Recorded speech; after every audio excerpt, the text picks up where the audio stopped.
Hello, everyone, and welcome to Super Switch Headz, the premier Nintendo podcast in all of the internet. My name is Matthew Stoner. My name is Patrick Nisley.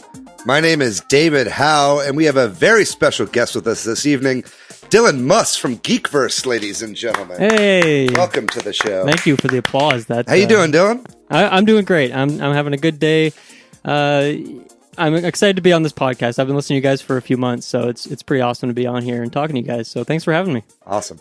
Yeah, thanks for doing it. Thank you for being on this episode. You're here because we're going to talk about boss fights. What makes a good boss fight? What makes a bad one? What are our memorable ones? And really dissect of what is a boss fight in this episode.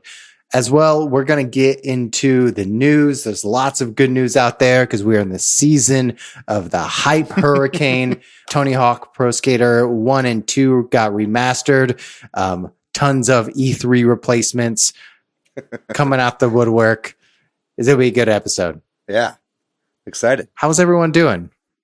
Okay, I'm doing okay. Yeah, I'm doing pretty good. I had a very chill weekend. Got pretty addicted to a game I'll talk about later in the episode.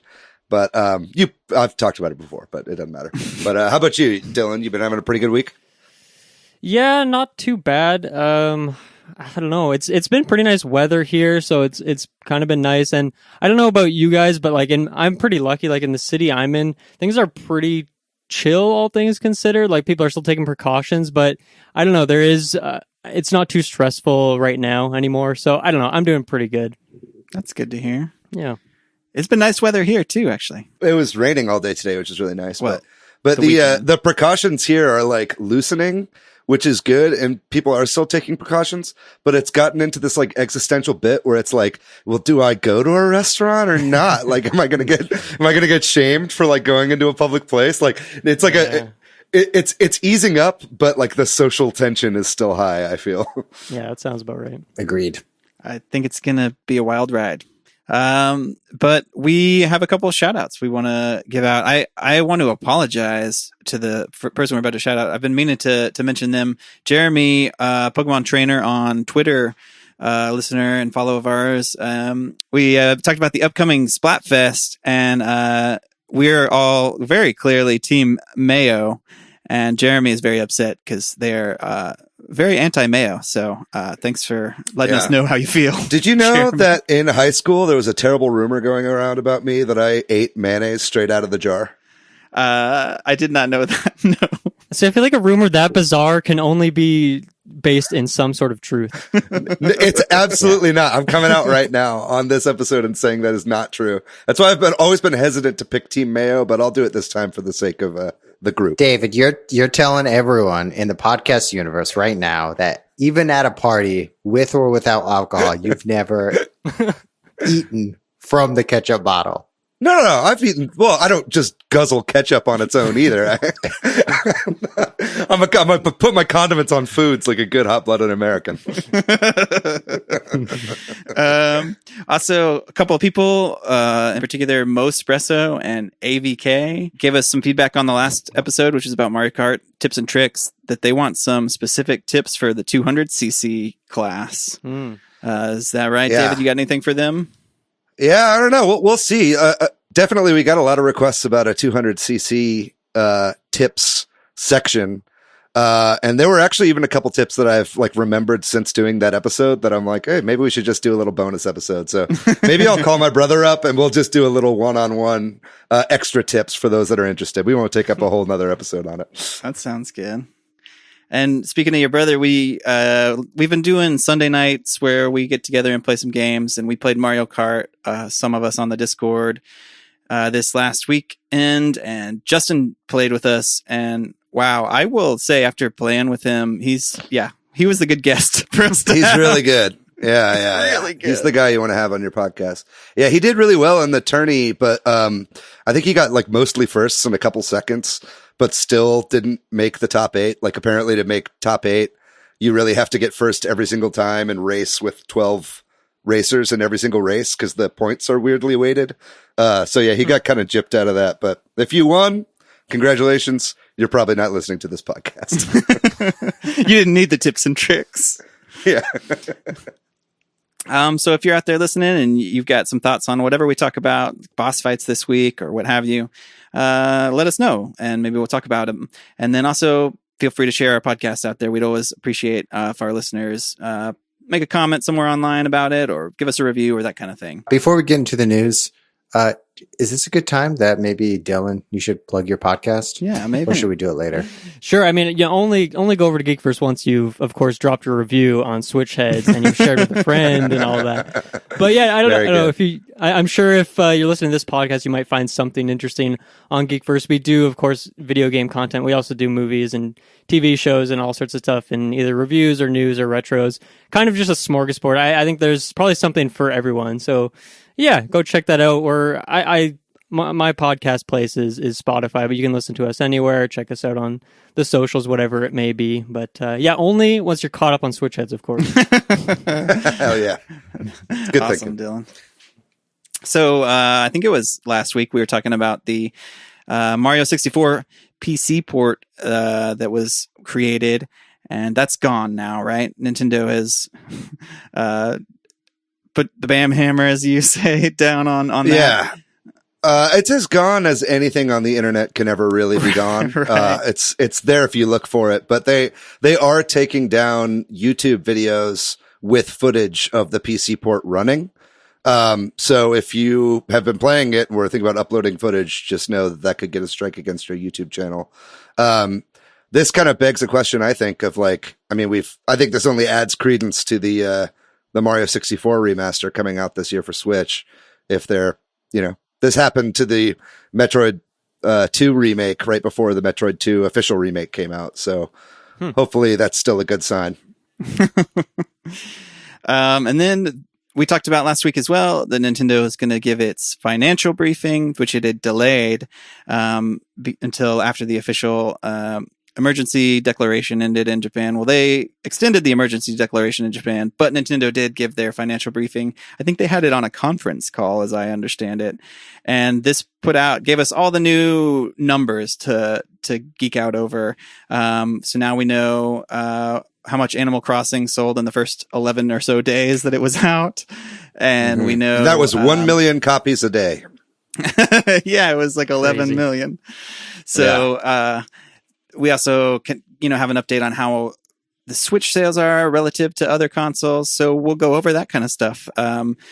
Mario Kart 8 Deluxe is still on top of software sales. Maybe we'll start with software, followed by Smash Ultimate. Mario Kart 8 is like almost 25 million. Yeah, if you combine it with the Wii U copies of the game, you're looking at about 33 million copies of that game, which is fucking batshit insane. Yeah, that's wild. And following that, Breath of the Wild, Legend of Zelda Breath of the Wild, and Super Mario Odyssey are tied at 17.5 roughly million, which again, probably if you add the Wii U sales for Breath of the Wild, that game is done incredible too. You get an extra 100,000 copies. Then we got the Pokemon games, both the Sword and Shield and Let's Go. And then Animal Crossing comes up next. So, that's crazy. That puts Animal Crossing in 7th place. Animal Crossing has since already overtaken Pokemon Let's Go, at least. And it's probably well on its way. Like, I would not be shocked if it beat out Breath of the Wild and Odyssey, which is not something I would have said a couple months ago. But totally. It's wild how it just keeps rolling. That's a good point. There's a good chance. Another crazy statistic with Animal Crossing is what it has sold now, which is I think somewhere around 13, 14 million, is what they expected for the lifetime sales of the game. So it's already past that in like the first month. And then it's also by far the best selling in the series already. And that's lifetime sales of New Leaf, which was wildly successful on the 3DS. So it's blowing past everybody's projections, which we projected. Yeah. And it's crazy. Like Mario Kart is just under, 1 in 2 people own Mario Kart. And then in 11 days, about 1 in 5 people own Animal Crossing. In 11 nuts, days. Dude. It's wild. Yeah. So maybe And that's 1 in 5 people on the entire Earth. Yeah, it covers the entire planet. And rounding out the top 10 software is Splatoon 2, and then unfortunately Super Mario Party and New Super Mario Bros. U Deluxe. I was kind of hoping to see Mario Maker 2 beat that out this time around, but it did not. So, yeah, that's a bummer. Are the numbers on that in anywhere in here? Like they must be around 4 or 5 million or something. I'll give you that in 1 second. Put you on the spot. No, it's all good. Yes, so the Switch has sold 55 million units so far, which is it's just been doing great. We're going to pass the NES next, probably. That's got about 60 million units. So all the stuff we've been seeing is showing that it's doing Wii levels of sales and all that. But to answer the question earlier, Mario Maker 2 has been selling really well in this last quarter, but it's like life to date is like 548. 5.48 million, I believe. Throw me a lifeline here, you guys. Yeah. It's weird. The financials like are in thousands of units, I believe. Right. So it's like 500 or 10,000s of units. It's ridiculous how they do it. Yeah, I found it right. But yeah, anyway, it's sitting at about 5.5 million. Yeah. So that's unfortunate. And then there's always they do a Q&A, and I'm curious how their Q&A went on a conference call. And they always translate that into English, but we don't have it yet. So we kind of just get this little piecemeal news that people put out there that when they do little individual translations, and they sounds like Nintendo's saying the Switch is sort of barely halfway through its life cycle, which is kind of what we expect, but it's nice to hear that, to know that, hey, we could do this podcast for another few years. It's good news for us. Yeah. And our long-term friendship. You're right. This podcast is the only thing keeping us together. And then Nintendo is also planning to target sort of casual non-gamers at this point in its life cycle. And it's really trying to spend a lot of money on advertising to attract non-traditional gamers. Wii Sports Deluxe, baby. Let's go. Yeah, there you go. Yeah. Obviously it's working with Animal Crossing, or maybe it's just the time and all that. And then if you're like to see visualizations of data, Daniel Ahmad is sort of an analyst out on Twitter. You should follow him. He's got some really pretty charts that he put together of all this, which I think really puts some of this in perspective. And one of the things that really just shows is how much of Nintendo's revenue is coming from the Switch. You wonder about like, oh, are they making a lot of money off of 3DS or mobile games? And it shows just the whole pie chart is Switch sales. It's 94%, where like there's a tiny little 4% or so of mobile games, and then a little bit of other systems and stuff like that. I appreciate this chart because it has a category for other, and the other is 1% of the entire revenue. Includes Amiibo. Everything else. Other platforms. Rip Amiibo. Yeah.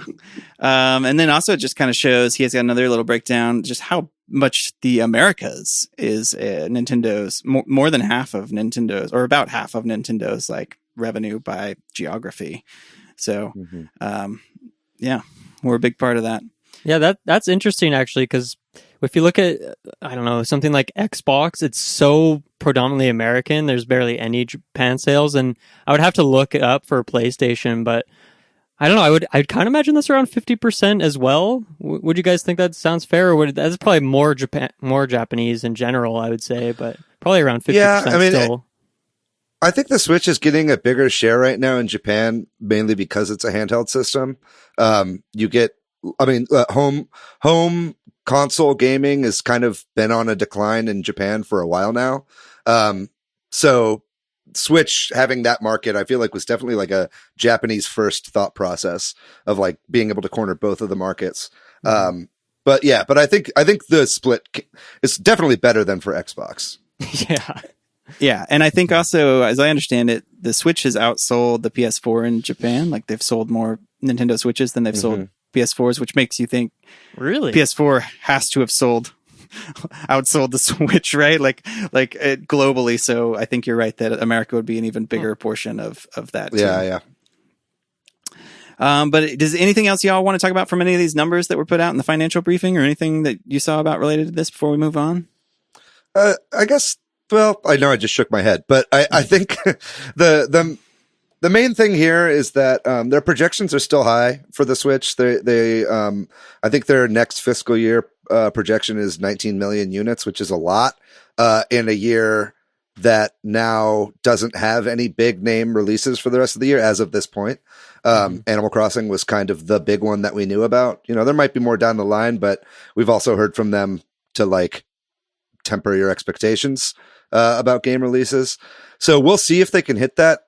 I think the only thing that's holding them back at this point is manufacturing. And if they can make enough to meet demand. But if they can make enough to meet the demand, then I can think that they could hit that 19 million. Yeah, that's fair. There's a lot of notes in the stuff they put out about, you know, how COVID is affecting all of their release schedules and all that too. So I think the other big takeaway is we're going to have to be patient for Nintendo first party news. Yeah. Mm-hmm. But here's a tiny little bit of it though. Retro Studios has been hiring some artists as presumably for Metroid Prime 4. And in particular, does anybody know much about the artist that's kind of getting some mention, that's done some work on? Yeah, I put this news item in here. Is they basically hired this guy named Adad Morales, who I think I pronounced that correctly, and he worked on Battlefield Frontline and that canceled visceral Star Wars game that EA canceled a couple years ago. So he's been brought on as a VFX lead. He's joined by another VFX lead that they hired recently. So basically, this just kind of means Retro's definitely still hiring, which, you know, this game is probably still at least 2 years out. But if the financial briefings are to be believed, that'll still be on the Switch, hopefully. Yeah. If they're less than halfway through the lifespan. Yeah, exactly. It might be one of those Wii U Switch straddle things that kind of goes on both systems. But yeah, anyway, they're still hiring. So don't expect that game anytime soon. Well, he seems, you know, if he's working on Star Wars in the past, it seems like a pretty good fit for Metroid. So that's a good one. Yeah. But yeah, like you were saying, it seems like it'll definitely be on Switch if we got another 3 years of this guy. Yeah. Yeah. They're really putting a bang up team together of a lot of great alums. And then while we're talking about Star Wars, the Episode 1 racer game got delayed. David, are you upset about this? Super upset. So I woke up this morning and was like real excited to play some Star Wars Episode 1 Racer. Go to the eShop. It's not available. I'm like, what the fuck? I go online to Aspire's Twitter.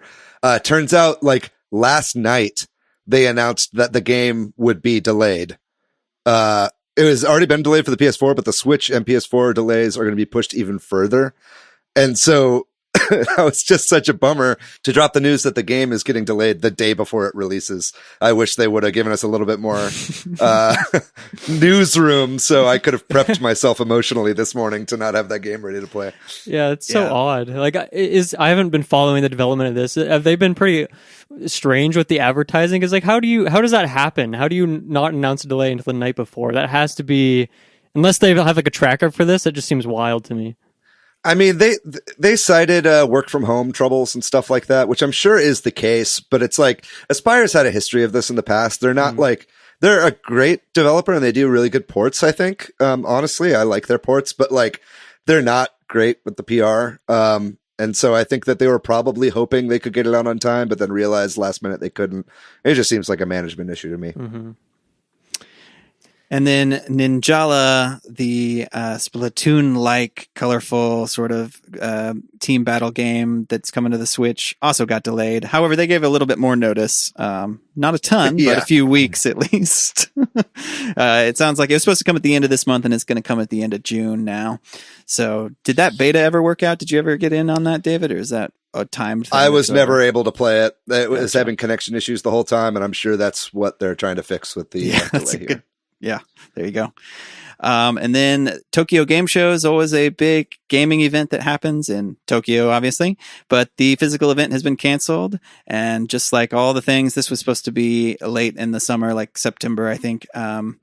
Just like all these things is moving to an online event. So we'll see how that plays out. It sounds like pretty much every big gaming conference is now going to be an online event or non-existent for a while. Mm-hmm. Mm-hmm. And if you're in Japan, you can't go to that. But apparently, if you have Nintendo Switch Online in Japan, you can get a free trial of Celeste coming up And every time this happens, I'm always like, well, maybe we'll get something in the Americas. We're like half of Nintendo's revenue or whatever. But no, I've given up hope. We're not going to get any more free games. Hey, we got a week of Splatoon for free, so that's cool. Oh, that's true. And ARMS. true. Don't forget about ARMS. Well, is this like the full games of Celeste? Do you get it for limited time? Is that how it works? I believe so. I think you can play it for a week as much as you want, and then after that, it's like discounted. So that seems like a strange pick, like not really affiliated with Nintendo at all. Just some, I guess, obviously very popular indie game, but they did that with another indie over there. I can't. What was it? Does anybody remember? Was it Golf Story? It was something like that. If it wasn't that, it was another sort of big on the Switch indie that they did in Japan. That's a more Western focused game. So I think it's great. I think that Japan has been a little slower on the uptake for indies than the West has. Like indies are largely developed here and succeed here in North America and Europe, obviously. But so it's cool to see Nintendo support indies over there. I think they're probably just trying to grow the indie scene there a little bit. Yeah. And then David, are you excited about this? Tetris 99 is getting yet another Maximus Cup. What is this? Like the 12th, 13th one, something like that? I think it's the 13th. Yeah. It's Animal Crossing themed, happening this weekend, May 15th through the 18th. You going to play this? Are you still playing Tetris 99, David? I played right before we recorded, and I got it. And I got a Tetris Maximus, so I'll be playing this weekend. Sweet. And then we got a bunch more sort of non-Nintendo news. We're a Nintendo podcast, but we like to talk about other things going on in the gaming industry. Devolver has announced that they are going to have another Devolver Direct sometime. They did not give any sort of time frame, just saying that these are uncertain times, but it is certain that they're going to have one, I guess. So we have that weirdness to look forward to. They always do funny direct parody of their releases. And then Inside Xbox, like we talked about last week, happened on May 7th. There was a bunch of world premieres and they showed off a bunch of games, which I think most of those are cross-platform games. Did y'all watch this presentation? Yeah, it was branded as the third-party conference, or I get not conference, but third-party show. So I have to imagine most, or if not all of these things are coming to PlayStation. Who knows about Switch? But I think the point, like I guess the reason Xbox wanted to show off some of these games is a lot of them they said, hey, this is coming to Game Pass like on launch, right. or it'll have the smart delivery. So if you buy it on Xbox One, it'll upgrade. So I guess that's why they showed it. I thought it was a pretty good show. It seems like that's kind of an unpopular opinion, which to me was kind of shocking just because I thought it was, hey, here's a bunch of cool looking new games in like a concise manner. So I thought people would be into it, but I guess just the genres of games weren't really for people. And I guess the gameplay thing, right? Because they said, hey, come expect gameplay for Assassin's Creed, and that didn't happen. So that's where people were upset, I guess. But I enjoyed the show. I think there's a few games on there that I've added to my to watch list. What about the rest of y'all? Did y'all watch this, and how'd you feel about it? Yeah, I watched this. I knew it was going to be all third party stuff, but I wanted some, Microsoft Game Studios reveal, or like it doesn't have to be a Halo, it doesn't have to be a Gears or anything, but something else. So it could be like an accessory, like a controller or something like that. But we didn't get anything.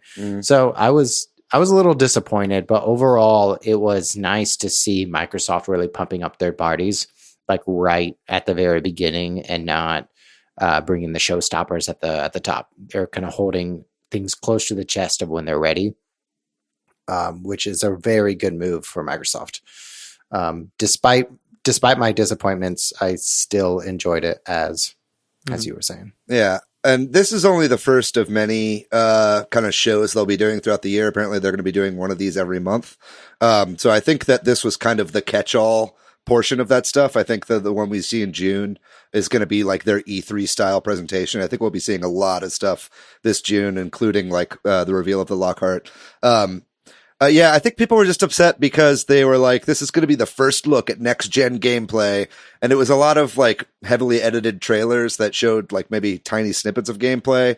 And Xbox even came out and apologized in a tweet being like, yeah, I think the head of marketing was like, yeah, that's on me. we didn't really advertise this correctly. So I think that in the future we'll be seeing, whenever they say gameplay, like more hard gameplay, like uncut stuff. And I think that's what people really wanted.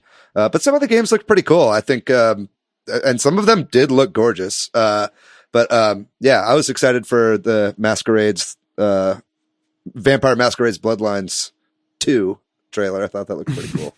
But yeah, all in all, I thought it was a good showing as well. And then PlayStation had announced that they have a new sort of branding for their exclusives, I guess, to unite all of the sort of first party games under one studio's brand. They're going to go by PlayStation Studios. And if you watch the trailer, it's like there are rather these sort of opening animation that's going to play before all these games. It looks very similar to like a Marvel or like an Xbox Studios opening, where you see sort of all the characters like Ratchet and Kratos and all that in the words PlayStation or whatever. Dun, dun, dun, dun, dun, dun, dun. Sorry, cut that out. And so that was a kind of a little just tidbit we got, I think today, the day we're recording this, but also there seems to be some rumors about a big PlayStation thing happening on the day this podcast comes out. And because of that, maybe we shouldn't spend too much time, because everybody who's listening probably now knows whether or not it is a big PlayStation reveal that's coming. But does anybody want to talk about it? Speculate for a minute? Funnily, as you said, like in that intro, I think Ratchet and Clank are in there. I don't know when the last game of theirs came out. Maybe that's something they're going to try and pump. Maybe that's a big like launch title or something. So I think we'll see another Ratchet and Clank game soon. For maybe sure. it'll already be in existence. That's true. They did make a big deal about that. Matt, you heard a juicy rumor about this potentially, right?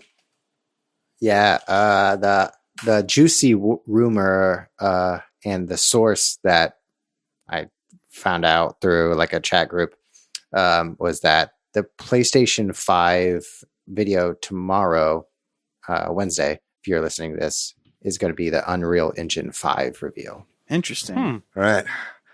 If that's true, then that kind of spells doom for a lot of next-gen Switch ports, since the Switch can only really run Unreal Engine 4. Yeah, because they did just kind of put out a new version of Unreal Engine 4. But if they've got one step up beyond that, then we're definitely in trouble for ports. Yeah.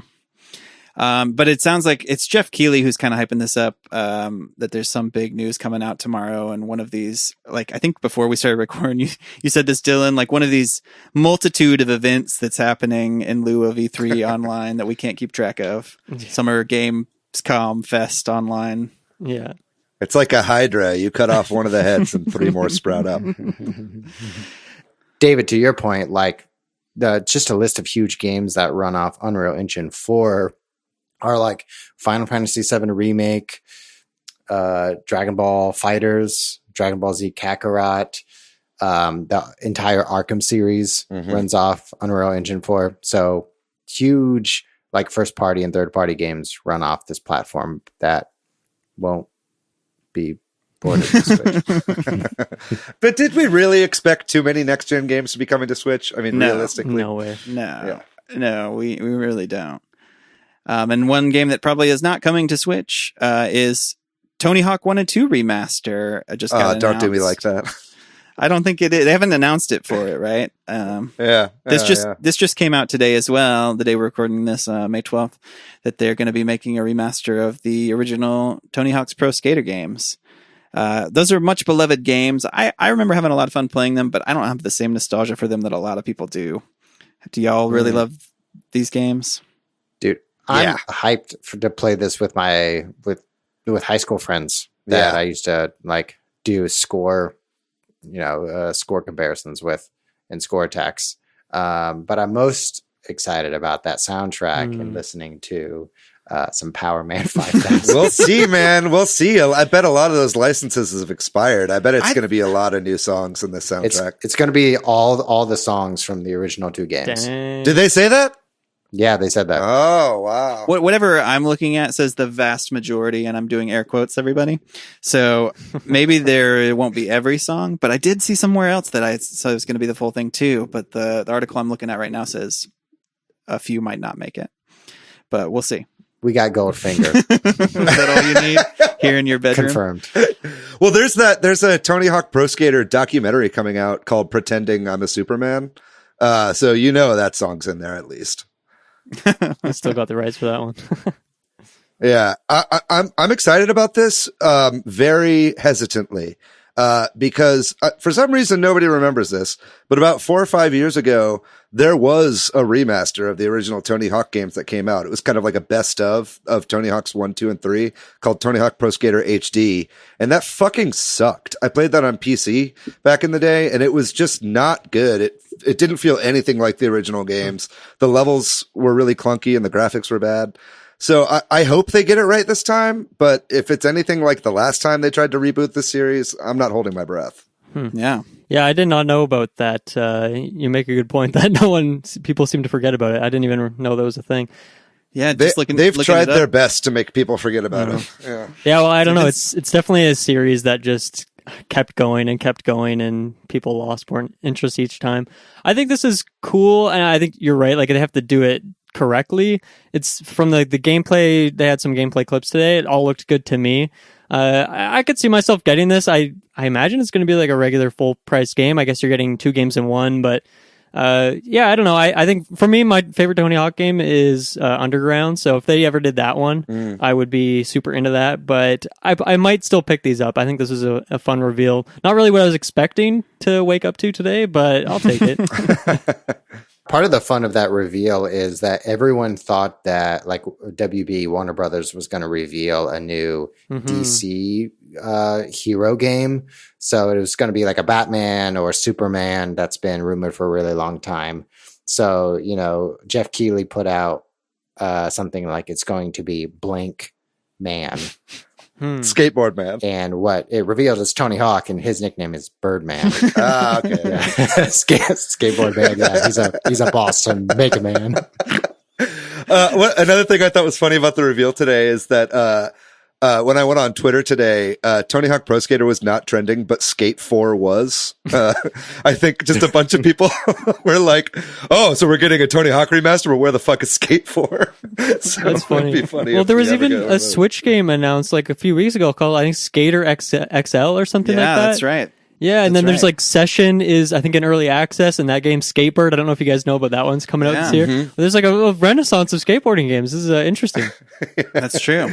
The 90s are big again. Yeah. I can't tell if people really want Skate 4 or they're just like really pushing the meme until it becomes a reality. They want Skate 4, dude. Skate 4 has the Skate series has the biggest hardcore fan base. Like they'll do anything to get that game. Man. Yeah. I wonder if it's people really want Skate 4 or they just really want something when they show up for an EA conference. They're like, man, I really want something to be excited about here.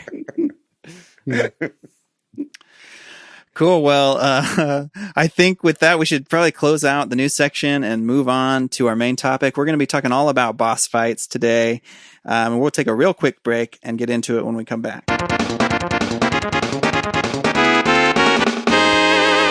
Cool. So today we're going to be talking all about boss fights. We're going to talk about kind of what a boss fight is, which most of y'all probably know, but just kind of analyze it a little bit, talk about what makes a good boss fight, like Matt said, some of our favorites, that kind of thing, and maybe what Nintendo does a little bit differently in boss fights, or if they do it, we'll kind of get into that stuff. So Wikipedia tells us that the first boss fight ever in a video game was from 1975 in a game called D&D, like Dungeons and Dragons type game. So Wikipedia defines a boss fight as... But I think the point that was like the beginning of a speech and debate tournament right there. Yeah, totally. I stole all these notes from Wikipedia. But I think the point is that it's been around for a long time. It's been a big part of video games. And I think we'll kind of just talk about maybe like why boss fights are in games, maybe, or what they accomplish. And they're kind of like, I would say like moments of climax or bookends to a chapter, or like they're at the end of every level or series of levels and that kind of thing, that allow you to kind of demonstrate your skill in the game and provide a sort of challenge and sense of accomplishment, like a structure to the game. That kind of thing. There's like different kinds of bosses in games, and y'all interject whenever here. There's a big final boss, and I think it's kind of funny because we use the word big, but literally in video games they make them huge. Like bosses are often very big.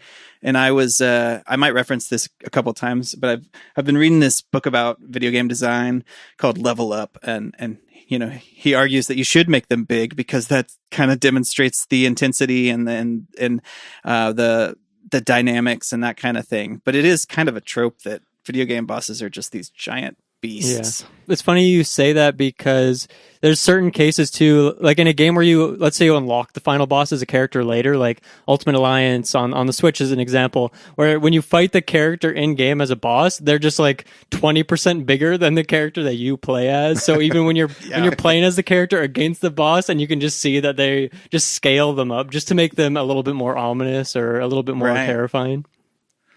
Yeah, it's like the original Castlevania, right? Like the reason that Dracula is so tall is because he's a boss and he's like twice as tall as the main character. But then like in the anime show Castlevania, like he's still really fucking tall. It's just like this is for gameplay purposes, but it also kind of helps narratively as well, you know. I was trying to think of like bosses that are smaller or as the same size as you. I can't find any that are smaller. I can't think of any. More realistic games, maybe, but like even then, people are in mech suits and things, you know, like to make it more intense. That's true. Well, I mean, the one that comes to my mind immediately of like at least the same size of you is like Shadow Link, right? From Zelda 2 or from Ocarina of Time. Like whenever it's kind of a clone of the main character itself. But you're right. They're usually big, burly dudes most of the time, I guess. Yeah, and then there are things like mid-level bosses and sort of mini bosses, and then there are like optional bosses and stuff like that. Like I think last week, Matt, you were talking about like the ultimate weapon in Final Fantasy VII or whatever, like those sort of optional bosses they have in that game. The like ruby and emerald weapon from Final Fantasy VII that I still think. Yeah, and I think when we get to memorable boss fights, I might mention them personally.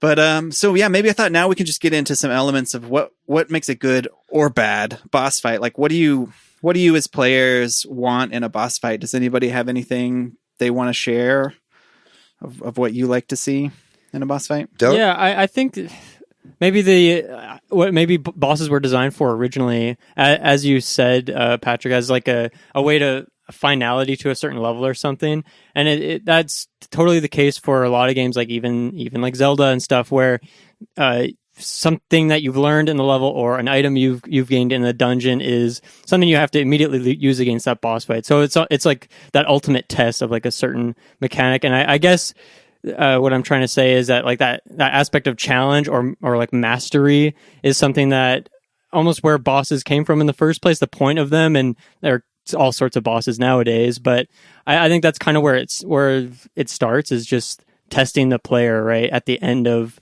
something, end of a level. And I think it's like a test at the end of the semester, right? It's like utilizing all the knowledge you've gained piecemeal throughout the level or whatever before you get to a boss fight, and then applying all that at the end. One of the things that I read somewhere was suggesting that a boss fight should either be a culmination of all the different tools that you've used in the game, kind of like you're just talking about, David, or kind of like what you're talking about, Dylan. You just obtained a new maneuver, like the hook shot, and you just got the hook shot in this dungeon, and then the boss requires you to use the hook shot, that kind of a thing. And I think that's where I do think Zelda does a pretty good job of that, for that reason, right? Like you get these new abilities, you have a boss that requires them, that kind of thing. I think that Zelda did a good job of that before this most recent Zelda game. Fair.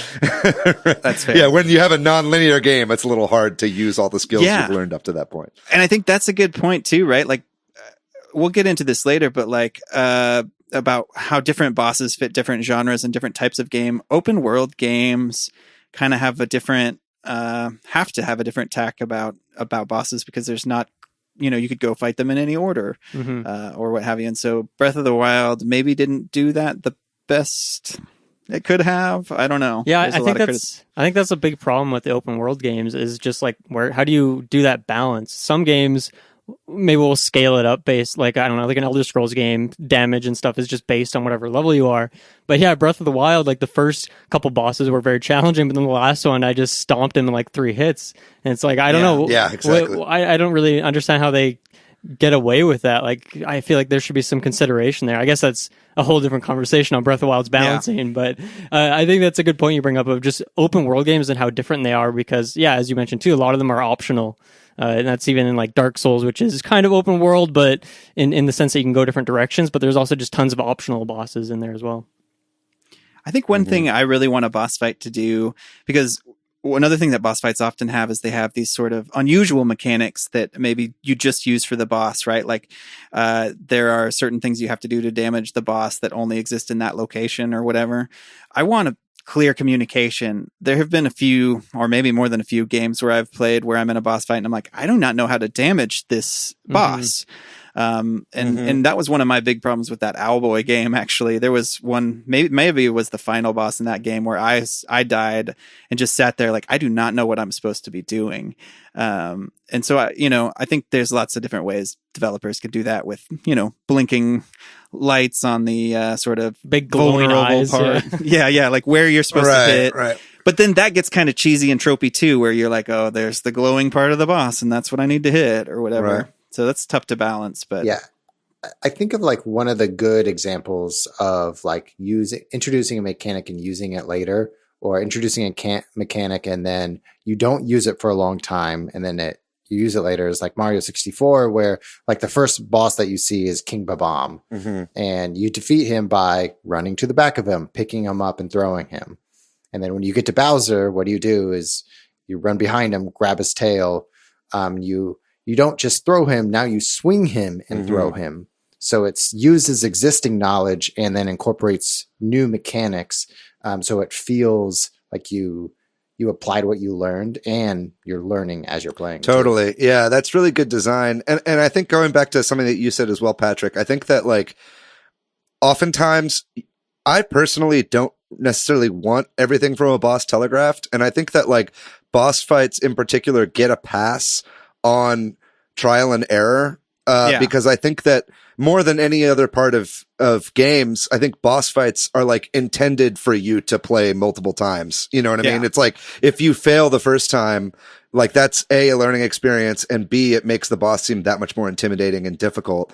And then whenever you finally grind on it and try to beat it a bunch of times and you figure out the right way to do it, that sense of accomplishment is made a lot better. Now, if you're doing that during the level, like during a part, it might get really frustrating because then you have to go back and play the whole level over and over again. But so often there are save points right before a big boss fight to encourage that style of gameplay. That's a great point. Yeah. I think one thing to mention there too is in games that allow you to, like, I guess RPGs where you can develop your character in different ways, the bosses, especially if they're mandatory bosses, need to be designed in a way that's capable to be taken down by different play styles. Totally. An example of this for me was a few months ago, and I played The Outer Worlds. I loved that game, really enjoyed it. The character I played was kind of like more of a stealth character with most of my focus on like dialogue and stuff. And I got to the final boss, and I just didn't feel like it was designed that my character could beat it. I couldn't hide anywhere in the arena. Couldn't use my speech skills at all because he's just trying to kill me the whole time. And it just felt like my playstyle, which was justified the whole way through the game, was no longer cared for. And like a big problem with that too is you can't leave after that point. It's like you go into this place and it's a point of no return. Right. And I think that's like such a big blunder. And that really bothers me in certain games when this playstyle that you've been playing is just totally forgotten about, and it makes a boss like impossible. There should be a way for you, if you have a high speech stat, to just say to the boss, like, hey man, let's just talk about this. Yeah. If that's a big part of a game. I think there's a couple things there I wanted to break out. And one of them, I think you just said is true. Like if you are not having any problem playing through a game and then you get to a boss fight, and obviously I agree with you, David, a boss fight might take a few times or many times to kind of learn attack patterns. That's part of it, right? Like to see how they attack and then adjust. But if you get to a boss and you're just under leveled or like underprepared, it's like the game has failed at teaching you its mechanics, or you know what I mean? Like it's such a high difficulty spike. Or gave you too many options to not go that path, right, like you exactly. were saying, Dylan. Yeah, I think that's a problem. Like I've been playing Cosmic Star Heroine, and this is a little bit of a spoiler for that part, but there's a boss I just got stuck on where I think it's kind of similar to what you're talking about, Dylan. It's like, I don't know if I have the wrong party. I don't know if like I just haven't had to deal with the mechanics it forced me to go back and actually rewatch the tutorial of the game, because I'm like, am I I know there's so much going on with this, is this character at hyper level or whatever, that I had to go back and like rewatch that. And it's like, if I didn't have to figure that out until now, I should have needed that sooner, Yeah. And then something else you said too, I think save states, David, I think that's a really great point. It can be really, a boss fight needs to, if you're going to have a really tough boss fight, you need to either have a save right before it. And a lot of bosses have stages, where they get more and more difficult. Like you hit them 3 times and then they start a new attack pattern. Mm-hmm. It's nice. Yeah. Phase 1, phase 2, phase 3. Depending on the game and the difficulty, it's nice when they let you restart it the second phase or whatever, to not just be stuck going too far, depending, of course. Final Fantasy VII Remake kind of does that with all its battles in the game. It's not just the boss battles. Unlike the original game in this new remake, you have the opportunity to restart the battle if you want, from right before you started. And that goes for every single battle, not just bosses. So they've kind of extrapolated that, and that I'm sure has people who like it and people that don't. But I think for the most part, you want to have a save point right before. You get full health back right where you were kind of then, or? I think you get to keep your experience too, if I'm not mistaken. Wow. Yeah. And I know some people don't like stuff like that because they want the challenge, but I think it's fair to point out that I think boss fights are probably a place where a lot of people quit playing games when there are those big difficulty spikes. This is totally anecdotal, sure. But Girahim, is that how you pronounce the name from the Zelda game? Zelda? Skyward and Sword. in Skyward Sword, I feel like I saw some discussion about how some ridiculous, they did some poll of where did you quit playing Skyward Sword, and so many of them were the first Girahim battle, because I remember it being holy shit, I've been doing fine in this game, and now this battle, you've really got to focus. Well, it's one of the first times that you actually have to be very precise with your motion controls in that game too. Right. So it's if you haven't been paying attention to the mechanics up until this point, you're going to have a bad time. And I think that's kind of my point about when I gave that Cosmic Star example or whatever, where if the game isn't forcing you to learn the mechanics until a high stress situation, that's maybe not the best. I don't know. That's my opinion, but Yeah. Just talking about all of this, when I really think about the 2 big buckets of there's a YouTube personality called Game Ranks, and he kind of puts to make a good boss battle, you need 2 things. Typically, you need stakes and you need challenge. And right now we're talking about challenge. And so that's a good and challenge from you, from the design of the game and from your skill level too. So Dylan, you were saying about the Outer Wilds. Outer Wilds is also great. Outer though. Worlds. No boss fights in that game. Yeah. Outer Worlds is so it's a challenge because you couldn't beat it. It was because you played it differently. But it's not the good kind of challenge that you enjoy the gameplay. Yeah, that's a good distinction. And I think that point too about stakes is really great, because I think boss fight can have stakes to the story or to emotional stakes or what have you, without being exceedingly challenging. I think about the sort of modern Tomb Raider games that way. I feel like the Tomb Raider games, they'd just be kind of quick time actions on the bosses and stuff like that, and that's not that hard. The final kill or whatever on the first one of the remakes was just a quick time action, but it was still satisfying because it was such a great story moment and all that kind of thing. Yeah, I guess that's a good thing to mention is how it fits in with pacing of a game. I think Nintendo, I guess we'll talk about them specifically in a bit, but they always want it to be just enough time. And you're mentioning Girahim maybe is a counterexample. They messed up or something where it's too difficult, but they usually want you to be kind of in and out. And then, when it comes to a final boss, you want it to be difficult because it's the final challenge, but at the same time, that's going to be the send-off for the game. So you want it to be something that you enjoy. That's my last memory of Outer Worlds, and the game ends 5 minutes later, and it's oh, wow, that kind of sucked. I like this game, but now I have this bad memory of the ending. So I don't know. I think stakes, as you mentioned, is a really good. I don't know. It's really important because I think some of my favorite boss fights are ones where the character was either built up for, I don't know, a large part of the game, or maybe they're in your party at some point and then you fight them later. I think that's also a really interesting thing as well. Yeah, that's a great point. I just like a movie or a show. I want my villain to have interesting, good backstory and not just be a 2D evil character who has no, that's great. Yeah, I think that makes a better. You are literally boss. describing Donkey Kong. Okay, you got to show that man some respect. Well, that's an interesting thing about Nintendo's bad guys too, right? Like I think a lot of them are very fun characters that you. Think about Smash. You want to play as King K. Rool, or you want to play as Donkey Kong, or as Bowser, or whatever. Yeah. And then also you said this about the final boss, and that being, making the final boss just be brutal can sometimes be a terrible slog to a game. And the ending is how you go out remembering. People remember endings.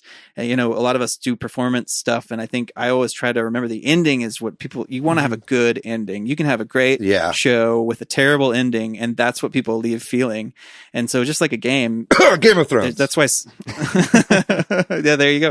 That's why some people argue the final boss should be easier. That's what that Level Up book says that they think. So. Dude, I mean, David, using Game of Thrones is a perfect example of something that was part of our culture for so many years. It was as popular as Friends and The Office and Lost, and we talked about it all the time. And we had brackets of who would survive. But now I don't see anyone on social media saying, "Hey, I'm rewatching Game of Thrones." No one will.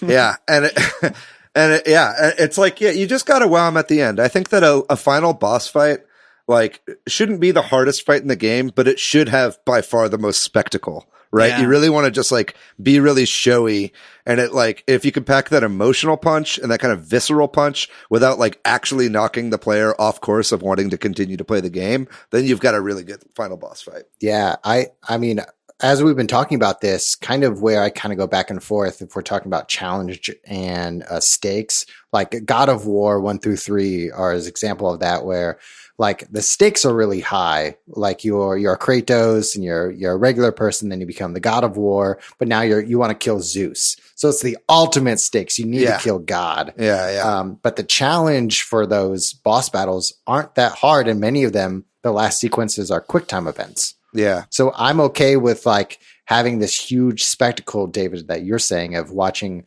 Kratos kill, Poseidon in this water and dolphins splashing everywhere, and there's tons of blood from water. And I'm okay with that because the stakes are so much higher and the spectacle is so much bigger. It's like McKee says, if you wow them at the end, you got to hit. Maybe then we could talk a little bit, because I think we've kind of danced around this idea about different genres and different boss battles and that kind of thing. And maybe then we can also use that to talk about how Nintendo does it. Doing an RPG, or I should say a turn-based RPG. A lot of the things that we're kind of talking about, you think about maybe in terms of an action adventure where you have to memorize an attack pattern and that kind of thing. But in a turn-based game, it's very different feel. You want to challenge the player in other ways to make them have to utilize the things that they've acquired and stocked up on and that kind of thing. Maybe, or maybe not every game needs a difficult boss like we're talking about. Maybe certain genres need that emotional weight more in just a quick time event or something.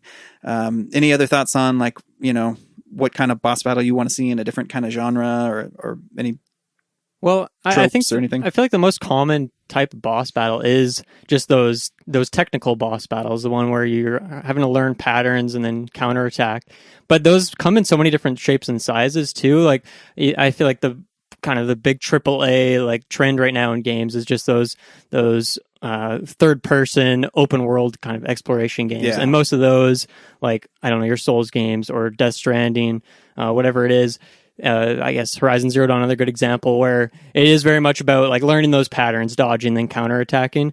And that's true of many genres, but I think it's interesting how you look at something like even Metroid or Mega Man, those 2D side scrollers. It's kind of that same thing, but it plays very differently. And I think a big part is just I don't know, maybe how the arena comes into it too. In a 2D game, you might be stuck in a small little room, whereas these open world games, you have a lot more room to go.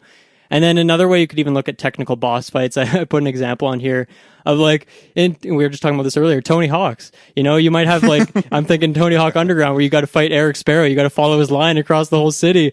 And I guess like by definition, that is a boss fight. And it's just like this intense grind where you have to nail this line perfectly. And that is like showing your skills, but it's very different kind of game than how that is something like in Binding of Isaac, how you just have to dodge all these bullets for 5 minutes straight. That's such a good example of like using Tony Hawk is like a boss is sometimes like a physical digital being. You're defeating Ganon or Ganondorf. But in Tony Hawk, sometimes the boss are like objectives. Yeah. Right. Like fight, not fight, like outrace Rodney Mullen or get the VHS cassette tape on top of the schoolyard. But how cool would it be if one of the final bosses in a Tony Hawk game was like a giant monster who like was made of rails, and if you like grind his arm falls off? Like that would be fucking dope. Tony Hawk could pull it off. I don't think Skate could pull it off, but Tony Hawk could. We just lost all of our Skate 4 followers. I think we already did. They unsubscribed. But maybe we can talk about Nintendo then, if there's nothing else in terms of genres, or feel free to jump in with genre talk. You had one here and I would say that this is kind of like my least favorite kind of boss, although it can be interesting. And that's kind of like DPS check bosses or like bullet sponges, I think you could also call them. Like oftentimes like the difference between a boss and any other enemy is that like you just, your hits do like 1/10 of the damage that it normally would to another enemy. And those are always kind of like, that's kind of a lazy way to do like mini bosses or even final bosses. And usually that doesn't work super well. I think when that does work well, the bullet sponge idea is when you're having to constantly throw in little hits while you're also having to creatively dodge attacks that they're doing at you.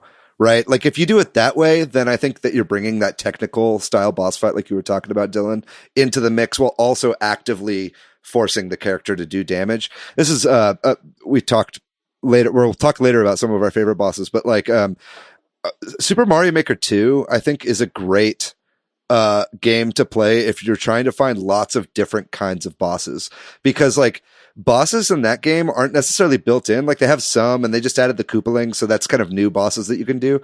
But up until the point where they had Koopalings in, the only real bosses were like Bowser Jr. or Boom Boom. So people would get really creative with the way that they would stage some of these boss battles and even turn like regular enemies into things that are just constantly shooting at you that you have to avoid while you're waiting for a timer to go across or something to hit a P-switch. So it's like, I find bosses in Mario Maker really enlightening because it's just like showing how if you have very little to work with, you can still make really engaging and satisfying boss battles. There's two things I'd love to pull out of that real quickly. Then we never mentioned that, a boss has a ton of health. That's one of the natures of them. But if that's all they have, that kind of sucks. But also how important a location is to a boss battle. Like you talked about, Dylan, just being stuck in a small room rather, or like if there's environmental things, and that can really affect how a boss battle feels, whether it feels tight and confined or like you have room to move or fly or whatever. Yeah. I wanted to touch on one thing with the like quote unquote DPS check bosses. I don't really know what you would consider those, but I feel like they are most common in multiplayer games. Like I'm thinking of like, I don't know, MMOs or even like Monster Hunter. And I think it can be problematic, as you're saying, with the bullet sponging, because you might not know if you're like quote unquote intended to fight the boss at that given time. You might, because like if the whole game is based around bosses like that, you might think, okay, maybe it'll just take me a few minutes, but then you might be up just against a losing battle. But one place I think that's works really well is in MOBAs. I play Heroes of Newerth. It's kind of like Dota. But I think League of Legends has this as well, where on the map, obviously you're fighting against 5 other enemies, but then there's also like neutral creeps and whatnot that are going through the map. Bosses on the map that you might not be able to fight until later in the game. Either that's because you need to get like farmed up before you can fight them, or you need like more map control or something. But I think it creates this great dynamic of wanting to go for it for the rewards that it gives you, but also if you mess up and the enemy team catches you when you're not prepared, then you'll just get taken out, and then it can be a big swing. And so I can't really think of another example of that, but I think that works so well in those games, and it's a great point of tension, but it's not really that common that you would have a boss fight in a multiplayer or like a competitive game, obviously, because you're against other people. But I think it can work really well when it's designed correctly, and there's that certain reward you get from doing it and makes it worth it. Yeah, that's a really good point. And then, because we are a Nintendo podcast, what about Nintendo? They tend to keep their bosses, I mean, I guess it's game dependent, but, a little more simple, I feel like. Especially in Mario games and that kind of thing.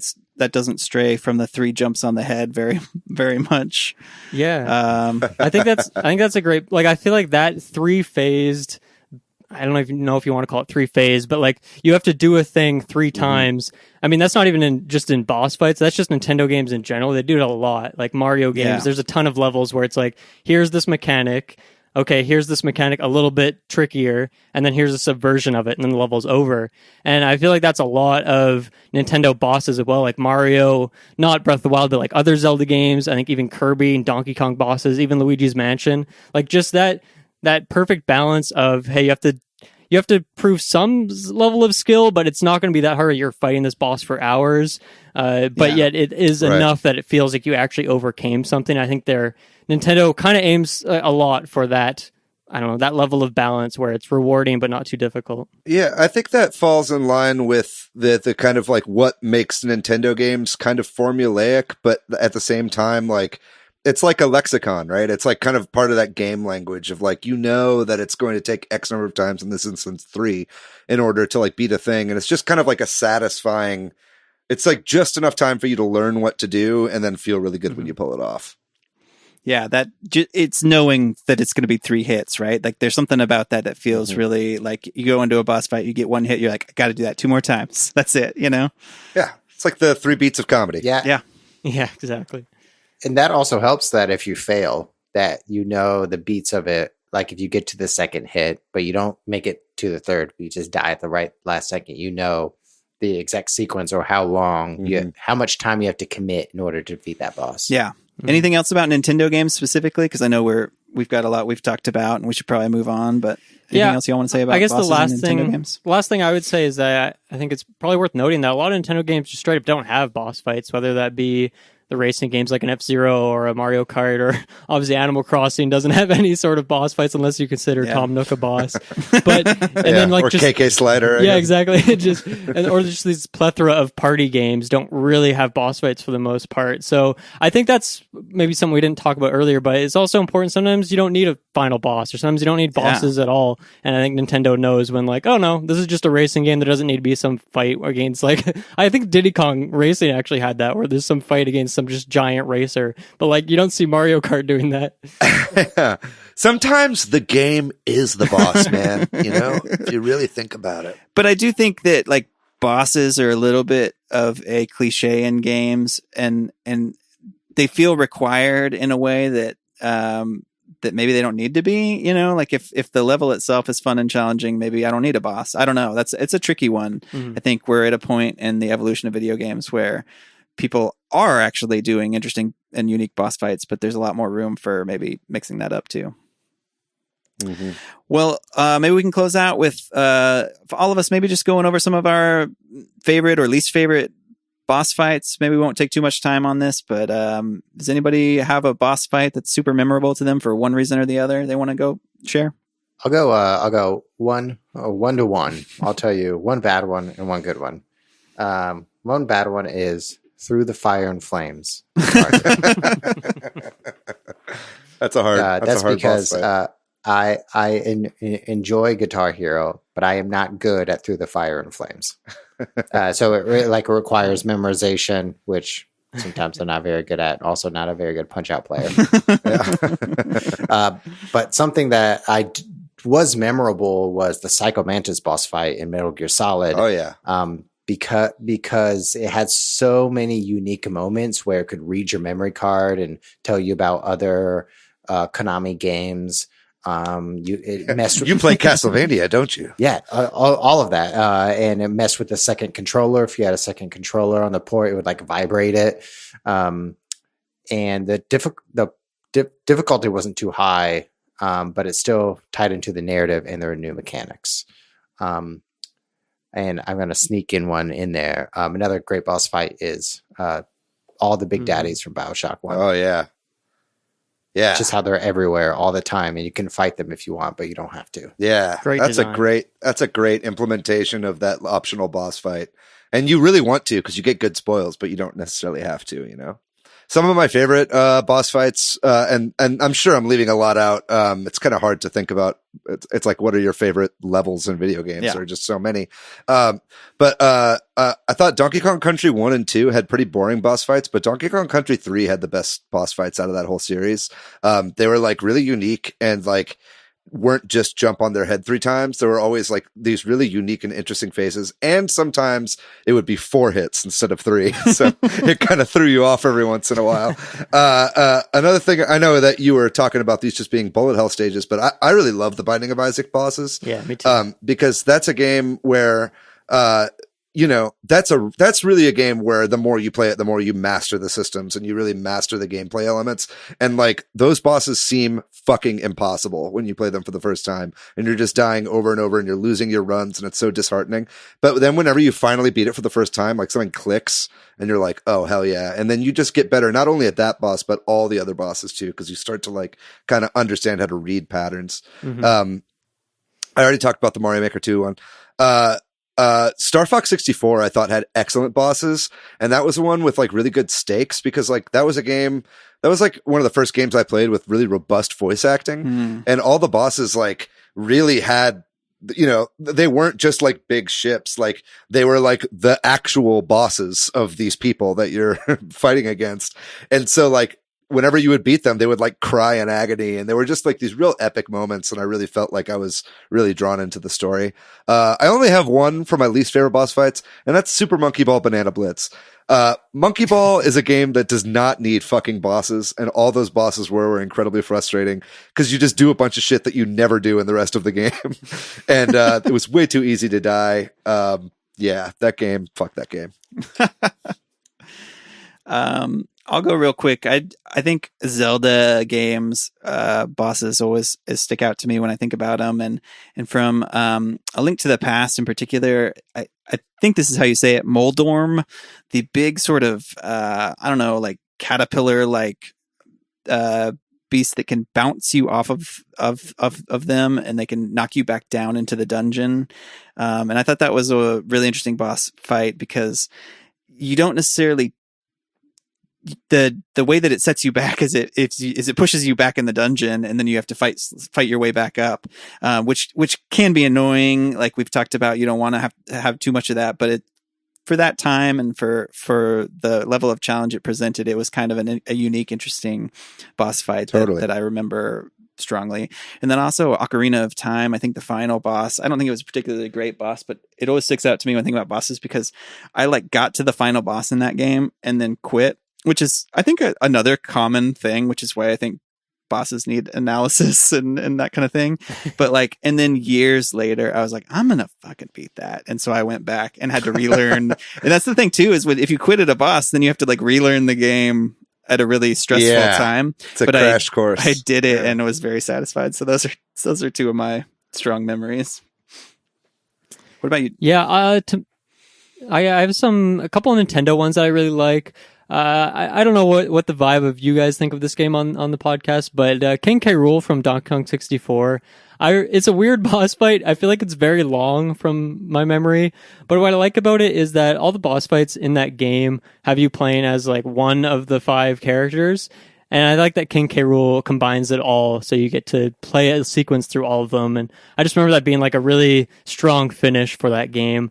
And then I'm a diehard Smash Bros. Fan, so I've loved to see all the different boss fights they've included over the course of the series. Like obviously, at the start it was just Master Hand, but you know, since then we got Taboo and now Dracula and Rayquaza and all these crazy ones that I think I just love the mechanics of Smash Bros. So much. So I'm down for absolutely anything that switches up that formula in any sort of interesting way.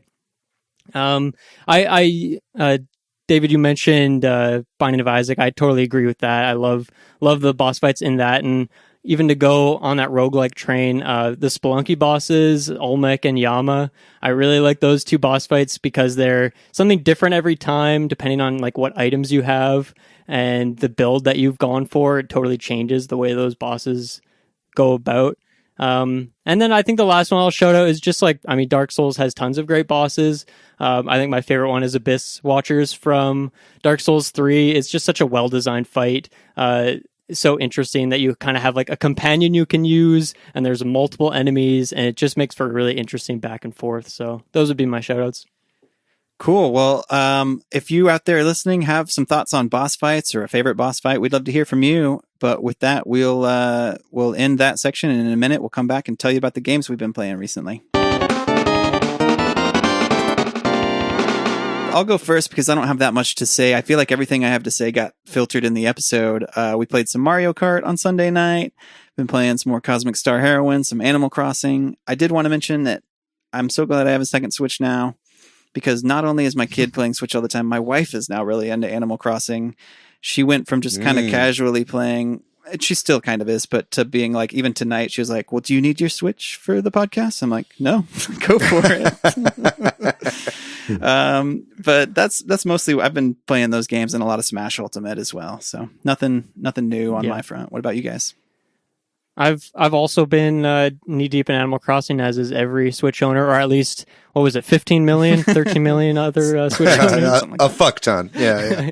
Yeah, I'm kind of at the point where I'm just doing the daily stuff, and then every once in a while, when I have an idea for some new thing to put together, I'll do that.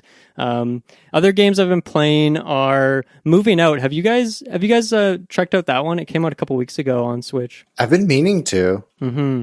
Yeah, so for people who don't know, Moving Out is essentially the next game from the people that make Overcooked, and it's the same thing, very arcadey, over the top, but instead of a cooking sim, it's I guess a moving sim. Like, you're a moving company, so you're having to throw all this furniture outside of houses and apartment buildings and all that.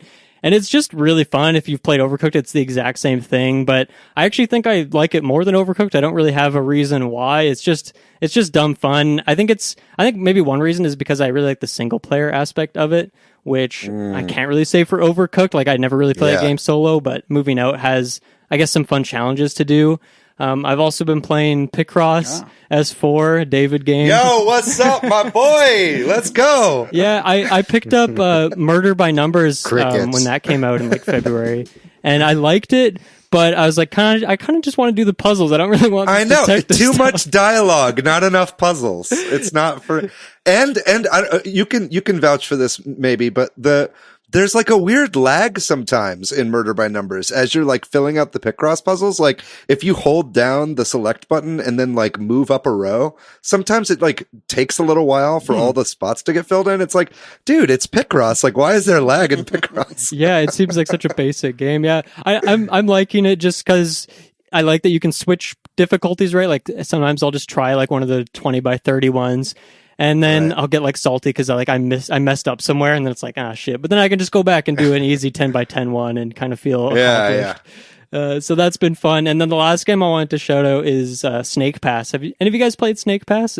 It came out in 2017. I love Snake Pass. Yeah.